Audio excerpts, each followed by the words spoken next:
ओम शांति। 7 फरवरी 2023। बाबा के महावाक्य। मीठे बच्चे, इस समय तुम्हें निराकारी मत मिल रही है। गीता शास्त्र निराकारी मत का शास्त्र है, साकारी मत का नहीं। यह बात सिद्ध करो।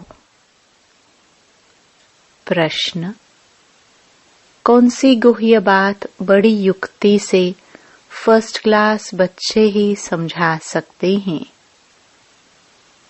उत्तर: यह ब्रह्मा ही श्री कृष्ण बनते हैं। ब्रह्मा को प्रजापिता कहेंगे, श्री कृष्ण को नहीं। निराकार भगवान ने ब्रह्मा मुख से ब्राह्मण रचे हैं। श्री कृष्ण तो छोटा बच्चा है। गीता का भगवान निराकार परमात्मा है। श्री कृष्ण की आत्मा ने पुरुषार्थ करके यह प्रारब्ध पाई। यह बहुत गुह्य बात है जो फर्स्ट क्लास बच्चे ही युक्ति से समझा सकते हैं।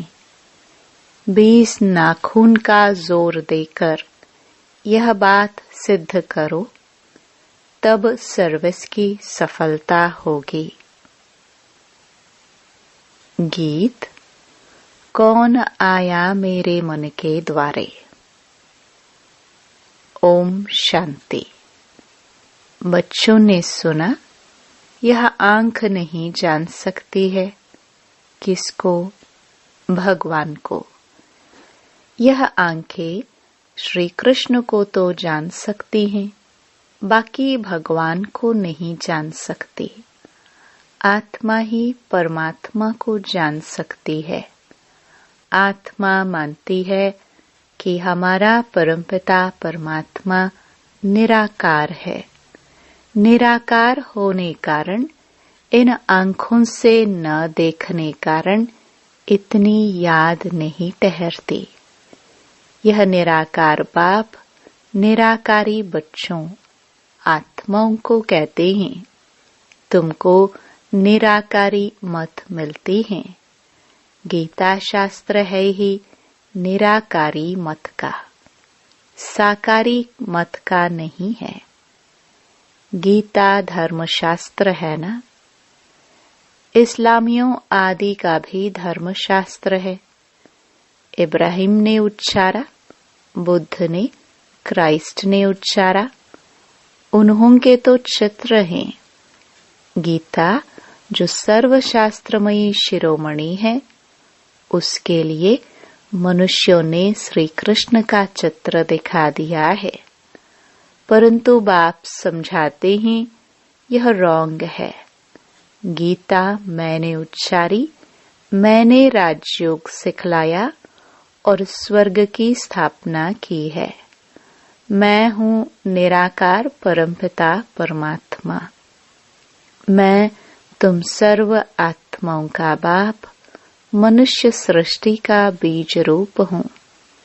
मुझे ही वृक्षपति कहा जाता है। श्री कृष्ण को वृक्षपति नहीं कहेंगे। परमपिता परमात्मा ही मनुष्य सृष्टि का बीज रूप क्रिएटर है। श्री कृष्ण को क्रिएटर नहीं कहेंगे। वह तो सिर्फ दैवी गुण वाला मनुष्य है। भगवान है एक। श्री कृष्ण को कोई सभी का परमात्मा नहीं कह सकते। बाप कहते हैं, मैं 5000 वर्ष के बाद कल्प के संगम पर आता हूँ। मैं सारे सृष्टि का बाप हूँ। मुझे ही गॉड फादर कहते हैं। श्री कृष्ण का नाम देने से परमपिता परमात्मा को जान नहीं सकते। यही बड़ी भारी भूल करती है। गीता द्वारा आदि सनातन देवी देवता धर्म मैंने ही स्थापन किया है। मुझे शिव, व रुद्र भगवान कहा जाता है और कोई भी सूक्ष्म देवता को व मनुष्य को भगवान नहीं कहा जाता। लक्ष्मी नारायण आदि कोई को भी परमात्मा नहीं कहा जाता है।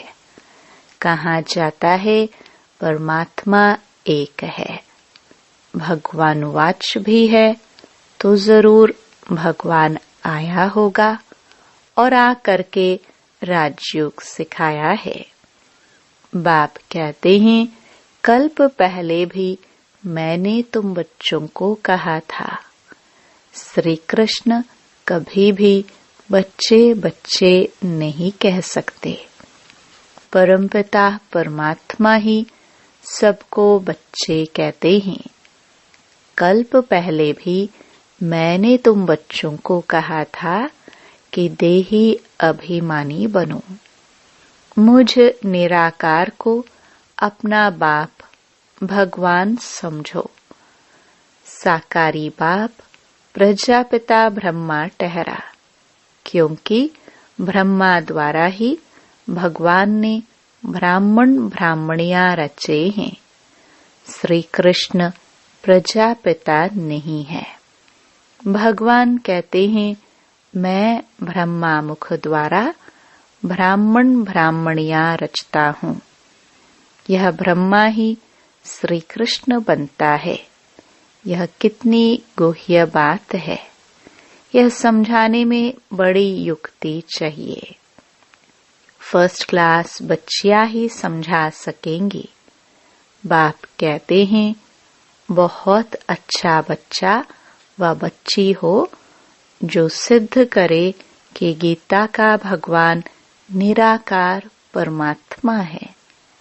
जिसने गीता रची उसने ही बच्चों को राजयोग सिखाया और स्वर्ग रचा। जरूर ऊंचे ते ऊंचा बाप ही राजयोग सिखाएगा। श्री कृष्ण ने तो प्रारब्ध पाई है। प्रारब्ध देने वाला है परमपिता परमात्मा। श्री कृष्ण है उनका बच्चा। श्री कृष्ण की आत्मा ने पुरुषार्थ किया और प्रारब्ध पाई। पुरुषार्थ कराने वाले को उड़ाकर पुरुषार्थ कर प्रारब्ध पाने वाले का नाम रख गीता को खंडन कर दिया है। सर्विस को बढ़ाने के लिए बच्चों को 20 नाखून का जोर देना चाहिए। गीता किसने उच्चारी? गीता द्वारा कौन सा धर्म किसने स्थापन किया? इसी ही बात से तुम अच्छी रीति जीत पहन सकते हो। परमपिता परमात्मा द्वारा स्वर्ग के मालिक बनते हैं, न कि श्री कृष्ण द्वारा। तो इस बात पर मेहनत करनी है। सब शास्त्र हैं गीता के बच्चे, तो बच्चों से कभी वर्षा मिल नहीं सकता। वर्षा तो जरूर बाप ही देंगे। काका चाचा मामा गुरु आदि कोई से भी वर्षा नहीं मिलता है। बेहद के बाप से ही बेहद का वर्षा मिलता है। यह लिखत ऐसी साफ कर लिखनी है कि समझ जाए तो बरोबर गीता खंडन की है। गीता को डिफेम किया है, इसलिए भारत कंगाल बन गया है, कौड़ी तुल्य बन गया है। ऐसी लिखत लिखो। भारत को स्वर्ग बनाने वाला कौन है? स्वर्ग कहाँ है? कलयुग के बाद सतयुग होगा तो उनकी स्थापना जरूर संगम पर होनी चाहिए। शिव भगवानुवाच मैं कल्प कल्प संगम पर पावन दुनिया बनाने आता हूँ। ऐसे सिद्ध करो जो समझे कि शिव परमात्मा ही सबको दुखों से लिबरेट करते हैं, न कि श्री कृष्ण। गीता के भगवान को जो समझ जाएंगे वही आकर फूल चढ़ाएंगे, सभी नहीं चढ़ाएंगे। जो समझ गए हैं वह फूल बन बलि चढ़ जाएंगे। बाबा को कोई फूल देते हैं तो बाबा कहते हैं मुझे ऐसे फूल बच्चे चाहिए। कांटे मेरे पर बलि चढ़े तो मैं उनको फूल बनाऊं। बबुलनाथ भी मेरा नाम है। कांटे मेरे पर बलि चढ़े तो मैं उनको फूल बनाऊं। बबुलनाथ भी मेरा नाम है। बबूल के कांटों को फूल बनाने वाला मुझे ही कहते हैं। श्री कृष्ण तो स्वयं फूल है। वह है गार्डन ऑफ अल्लाह, ये है डेविल फॉरेस्ट। इनको फिर डेटी गार्डन बाप बनाता है। तुम ही नई दुनिया के मालिक बनते हो। लक्ष्मी नारायण की डेटी डायनास्टी कही गई है, ब्राह्मण कुल की डायनास्टी नहीं कहेंगे। यह ब्राह्मण कुल है। परमपिता परमात्मा ने ब्रह्मा द्वारा प्रजा रची है, इसलिए इनको प्रजापिता कहा जाता है। शिव बाबा को व श्री कृष्ण को प्रजापिता नहीं कहेंगे। यह तो कृष्ण पर कलंक लगाए हैं कि 16,108 रानियां थी। यह तो प्रजापिता ब्रह्मा ने इतने बच्चे और बच्चियां पैदा की हैं। ज्ञान का सागर है ही एक परमपिता परमात्मा। पाप का दंड धर्मराज देते हैं। प्रेसिडेंट को भी बड़े से बड़ा जज कसम देंगे।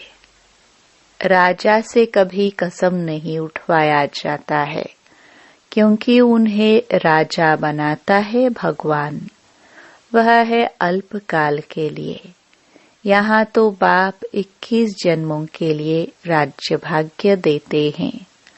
वहाँ कसम उठाने की बात नहीं है। यह मनुष्य सृष्टि रूपी वृक्ष है, कोई जंगली वृक्ष नहीं है। परमपिता परमात्मा को वृक्षपति कहा जाता है। श्री कृष्ण इस वृक्ष का राज नहीं बता सकते, वृक्षपति ही समझा सकते हैं। नर से नारायण तो बाप ही बनाएगा, न कि श्री कृष्ण। मुख्य धर्म शास्त्र हैं 4, बाकी सब हैं दंत कथाएं। पहला धर्म कौन सा स्थापन हुआ और किसके द्वारा? स्वर्ग में था देवी देवता धर्म, तो जरूर वह बाप ही रचेगा। बाप पुरानी दुनिया से लिबरेट करते हैं, क्योंकि दुख बहुत है, त्राही त्राही करते हैं। बाप से स्वर्ग का वर्षा लेना है तो अभी लो। साधारण आदमी कोई वर्षा दे नहीं सकता। बच्चों को सर्व प्राप्ति कराने वाला है ही बाप। बेहद का बाप ही स्वर्ग का मालिक बनाते हैं। ऐसी ऐसी टेम्पटेशन देनी है। जैसे शिकारी लोग कोई से शिकार कराते हैं तो सारी तैयारी कर शिकार सामने लाकर सिर्फ उनसे शिकार कराते हैं। यहाँ शिकार कराना है माताओं से।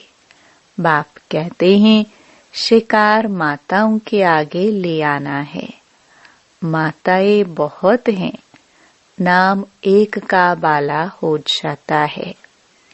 तुम शक्ति सेना हो, शक्ति डायनास्टी नहीं कहेंगे। शक्ति सेना की मुख्य है जगदम्बा, काली, सरस्वती। बाकी चंडिका आदि उल्टे नाम भी बहुत रख दिए हैं। तो तुम बच्चों को ऐसी बातों पर क्लियर करना है कि ऊंचे ते ऊंचा भगवान, फिर ब्रह्मा विष्णु शंकर। प्रजापिता ब्रह्मा की बेटी है सरस्वती, उनको गॉडेस ऑफ नॉलेज कहते हैं। तो जरूर उनके बच्चों को भी गॉडेस ऑफ नॉलेज कहेंगे। अंत में विजय तो तुम्हारी होने वाली है। कोई कोई गीता से वेदों का मान ज्यादा रखते हैं, तो भी गीता का प्रचार ज्यादा है। बाप कहते हैं, मैं आता हूँ संगम पर। श्री कृष्ण का चित्र है ही सतयुग का। फिर 84 जन्मों में रूप बदलता जाता है। ज्ञानी तो आत्मा तब बन सकते हैं जब परमपिता परमात्मा आकर आत्मा का ज्ञान देवे। परमपिता परमात्मा है ज्ञान का सागर। उनके द्वारा तुम ज्ञानी तो आत्मा बनते हो। बाकी सब हैं भक्त तो आत्मा। बाप कहते हैं, मुझे ज्ञानी तो आत्मा प्रिय लगते हैं। महिमा सारी गीता की है। ध्यानी से ज्ञानी श्रेष्ठ हैं। ध्यान ट्रांस को कहा जाता है। यह तो बाप से योग लगाना है। ध्यान में जाने से कोई भी फायदा नहीं है। बाप कहते हैं, मैंने राजयोग सिखाया था। श्री कृष्ण को यह प्रारब्ध मैंने ही दी थी। जरूर अगले जन्म में पुरुषार्थ किया होगा। सारी सूर्यवंशी राजधानी ने मेरे द्वारा ही प्रारब्ध पाई है। दिलवाड़ा मंदिर का कॉन्ट्रास्ट भी ऐसे लिखो जो पढ़ने से ही मनुष्यों को झट तीर लग जाए।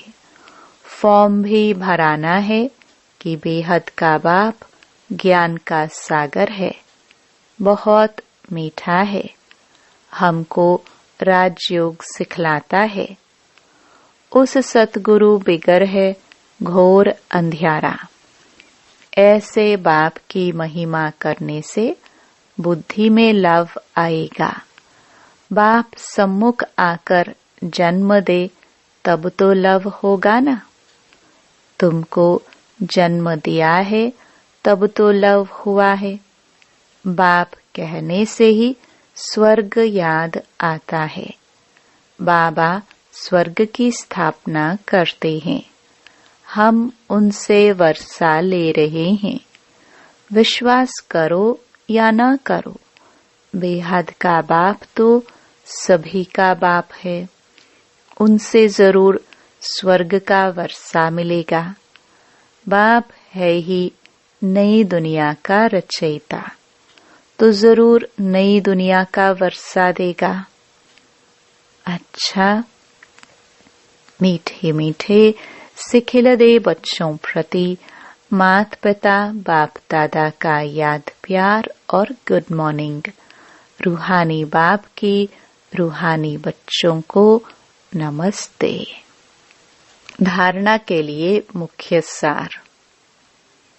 पहला, बाप का प्रिय बनने के लिए बुद्धि में ज्ञान को धारण कर ज्ञानी तो आत्मा बनना है। बाप से योग लगाना है। ध्यान की आश नहीं रखनी है। दूसरा, माताओं को आगे रख उनका नाम बढ़ाना है। अथॉरिटी से गीता के भगवान को सिद्ध करना है। 20 नाखून के जोर से सर्विस को बढ़ाना है। वरदान, श्रेष्ठ जीवन की स्मृति द्वारा विशाल स्टेज पर विशेष पाठ बजाने वाले हीरो पाठधारी भव। ब्रह्मा बाप ने आप बच्चों को दिव्य जन्म देते ही पवित्र भव, योगी भव का वरदान दिया। जन्मते ही बड़ी माँ के रूप में पवित्रता के प्यार से पालना की। सदा खुशियों के झूले में झुलाया। सर्वगुण मूर्त, ज्ञान मूर्त, सुख शांति स्वरूप बनने की हर रोज लोरी दी। ऐसे माता पिता के श्रेष्ठ बच्चे ब्रह्मा कुमार कुमारी हैं। इस जीवन के महत्व को स्मृति में रख विश्व की विशाल स्टेज पर विशेष पाठ, हीरो पाठ बजाओ। स्लोगन। बिंदु शब्द के महत्व को जान, बिंदु बन, बिंदु बाप को याद करना ही योगी बनना है। मातेश्वरी जी के अनमोल महावाक्य।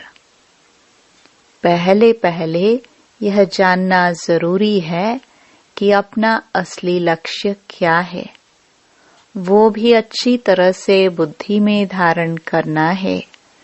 तभी पूर्ण रीति से उस लक्ष्य में उपस्थित हो सकेंगे। अपना असली लक्ष्य है, मैं आत्मा उस परमात्मा की संतान हूँ, असल में कर्मातीत हूँ। फिर अपने आप को भूलने से कर्म बंधन में आ गई। अब फिर से वो याद आने से, इस ईश्वरीय योग में रहने से अपने किए हुए विकर्म विनाश कर रहे हैं। तो अपना लक्ष्य हुआ, मैं आत्मा परमात्मा की संतान हूँ। बाकी कोई अपने को हम सो देवता समझ उस लक्ष्य में स्थित रहेंगे तो फिर जो परमात्मा की शक्ति है वो मिल नहीं सकेगी और न फिर तुम्हारे विकर्म विनाश होंगे। अब यह तो अपने को फुल ज्ञान है। मैं आत्मा परमात्मा की संतान कर्मातीत हो भविष्य में जाकर जीवन मुक्त देवी देवता पद पाएंगे। इस लक्ष्य में रहने से वह ताकत मिल जाती है। अब यह जो मनुष्य चाहते हैं हमको सुख शांति पवित्रता चाहिए, वो भी जब पूर्ण योग होगा तब ही प्राप्ति होगी। बाकी देवता पद तो अपनी भविष्य प्रारब्ध है, अपना पुरुषार्थ अलग है और अपनी प्रारब्ध भी अलग है, तो यह लक्ष्य भी अलग है। अपने को इस लक्ष्य में नहीं रहना है कि मैं पवित्र आत्मा आखिरी परमात्मा बन जाऊंगी, नहीं, परंतु हमको परमात्मा के साथ योग लगाए पवित्र आत्मा बनना है। बाकी आत्मा को कोई परमात्मा नहीं बनना है। दूसरा, इस अविनाशी ईश्वरीय ज्ञान पर अनेक नाम धरे गए हैं, रखे गए हैं। कोई इस ज्ञान को अमृत भी कहते हैं, कोई ज्ञान को अंजन भी कहते हैं। गुरु नानक ने कहा, ज्ञान अंजन गुरु दिया। कोई ने फिर ज्ञान वर्षा भी कहा है, क्योंकि इस ज्ञान से ही सारी सृष्टि सब्ज हरी भरी बन जाती है। जो भी तमो प्रधान मनुष्य हैं वो सतोगुणी मनुष्य बन जाते हैं और ज्ञान अंजन से अंधियारा मिट जाता है। इस ही ज्ञान को फिर अमृत भी कहते हैं, जिससे जो मनुष्य 5 विकारों की अग्नि में जल रहे हैं उससे ठंडे हो जाते हैं। देखो, गीता में परमात्मा साफ कहता है, कामेषु क्रोधेषु उसमें भी पहला मुख्य है काम, जो ही 5 विकारों में मुख्य बीज है। बीज होने से फिर क्रोध, लोभ, मोह, अहंकार आदि झाड़ पैदा होता है। उससे मनुष्यों की बुद्धि भ्रष्ट हो जाती है। अब उसी बुद्धि में ज्ञान की धारणा होती है। जब ज्ञान की धारणा पूर्ण बुद्धि में हो जाती है, तब ही विकारों का बीज खत्म हो जाता है। बाकी सन्यासी तो समझते हैं विकारों को वश करना बड़ी कठिन बात है। अब यह ज्ञान तो सन्यासियों में है ही नहीं, तो ऐसी शिक्षा देवे कैसे? सिर्फ ऐसे ही कहते हैं कि मर्यादा में रहो, परंतु असल मर्यादा कौन सी थी? वो मर्यादा तो आजकल टूट गई है। कहाँ वो सतयुगी, त्रेतायुगी देवी देवताओं की मर्यादा, जो गृहस्थ व्यवहार में रहकर कैसे निर्विकारी प्रवृत्ति में रहते थे। अब वो सच्ची मर्यादा कहाँ है? आजकल तो उल्टी विकारी मर्यादा पालन कर रहे हैं। एक दो को ऐसे ही सिखलाते हैं कि मर्यादा में चलो। मनुष्य का पहला क्या फर्ज है, वो तो कोई नहीं जानता। बस इतना ही प्रचार करते हैं कि मर्यादा में रहो, मगर इतना भी नहीं जानते कि मनुष्य की पहली मर्यादा कौन सी है। मनुष्य की पहली मर्यादा है निर्विकारी बनना। अगर कोई से ऐसा पूछा जाए, तुम इस मर्यादा में रहते हो, तो कह देते हैं आजकल इस कलयुगी सृष्टि में निर्विकारी होने की हिम्मत नहीं है। अब मुख से कहना कि मर्यादा में रहो, निर्विकारी बनो, इससे तो कोई निर्विकारी बन नहीं सकता। निर्विकारी बनने के लिए पहले इस ज्ञान तलवार से इन 5 विकारों के बीज को खत्म करना, तब ही विकर्म भस्म हो सकेगा। अच्छा, ओम शांति।